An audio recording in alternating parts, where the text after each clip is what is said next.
Disney वाले the lion king cinematic universe बनाने जा रहे हैं, ये कहना बिल्कुल गलत नहीं होगा।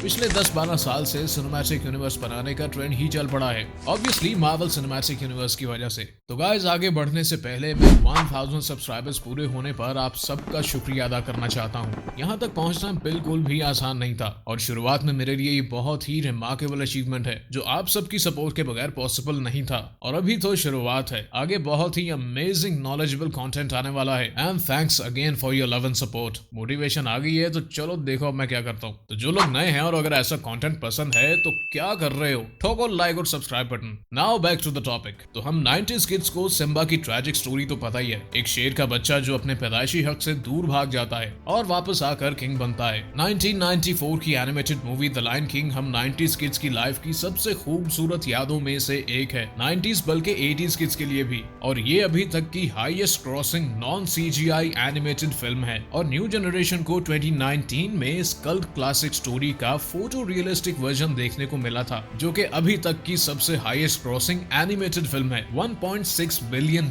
वर्ल्ड वाइड कलेक्शन के साथ। और अब हमें इसी स्टोरी का एक प्रीक्वल देखने को मिलेगा। और वाकई तुम में से बहुत से लोग इस बात से एग्री करेंगे कि 2019 वाली मूवी की निस्बत इस मूवी के लिए एक्साइटमेंट ज्यादा है। वो इसलिए क्योंकि 2019 वाली लायन किंग की स्टोरी सेम थी and almost frame by frame everything was the same. New generation को शायद वो बहुत ही ज्यादा अच्छी लगी हो, बट हमें स्टोरी वाइज तो नहीं। लेकिन हाँ, फोटो रियलिस्टिक एनिमेशन और CGI बहुत ही बेहतरीन था। हाँ, और ऑब्वियसली एक्सप्रेशंस तो थे ही नहीं, इसीलिए एनिमेटेड वर्जन से हम ज्यादा अच्छे तरीके से कनेक्ट कर जाते थे। अब ये न्यू मूवी स्टोरी के एक और आइकॉनिक कैरेक्टर मुफासा पर बेस्ड होने वाली है। मुफासा द लायन किंग हमें एक अजीम शेर की कहानी बताएगी कि कैसे ये प्राइड लैंड्स को लीड करने आया। और इसका फर्स्ट ट्रेलर टीज करता है कि इसमें वाकई बहुत कमाल का एडवेंचर देखने को मिलेगा। ये द लायन किंग फ्रेंचाइज में एक होल न्यू स्टोरी होगी जो 80s 90s की जनरेशन को भी अट्रैक्ट करेगी अपनी बिल्कुल न्यू स्टोरी की वजह से। डिज्नी वालों 2019 में भी न्यू स्टोरी दिखा दी होती तो क्या था।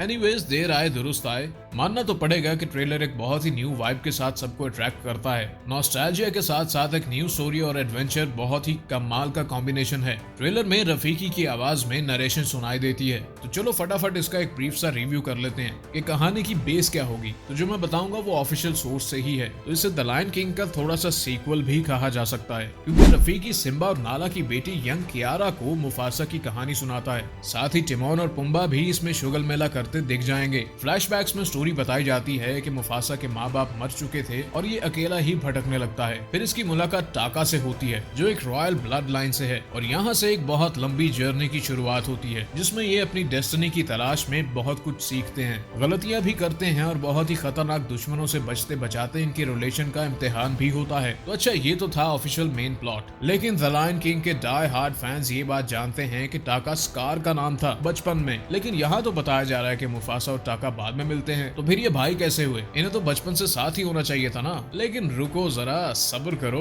तो सिम्बा और टाका यानी स्कार सगे भाई नहीं है और ये द लायन किंग के प्रोड्यूसर रॉब मिनकॉफ और डायरेक्टर डैन हान ने एक इंटरव्यू में रिवील किया था। तो टाका मुफासा से बाद में ही मिलता है और अपनी फैमिली में इसे इंट्रोड्यूस करवाता है और इसे अपना भाई बना लेता है। और ये बात ओरिजिनल लायन किंग की स्टोरी और भी ज्यादा क्लियर कर देती है। नहीं हुई क्लियर? तो चलो ये भी मैं बता देता हूँ। मुफासा अपनी एबिलिटीज के दम पर प्राइड लैंड्स का किंग बन जाता है और स्कार जो कि रॉयल ब्लड लाइन से तो था बट उसमें किंग बनने लायक एबिलिटीज नहीं थी। इस वजह से वो बड़े होकर मुफासा से जेलस होने लगता है और इसके आगे का तुम्हें पता ही है। तो भाई मैं तो बहुत एक्साइटेड हूँ इस मूवी के लिए। तुम सब भी हो कि नहीं? कमेंट्स में बताओ तुम्हारे क्या ख्याल हैं इस मूवी के बारे में।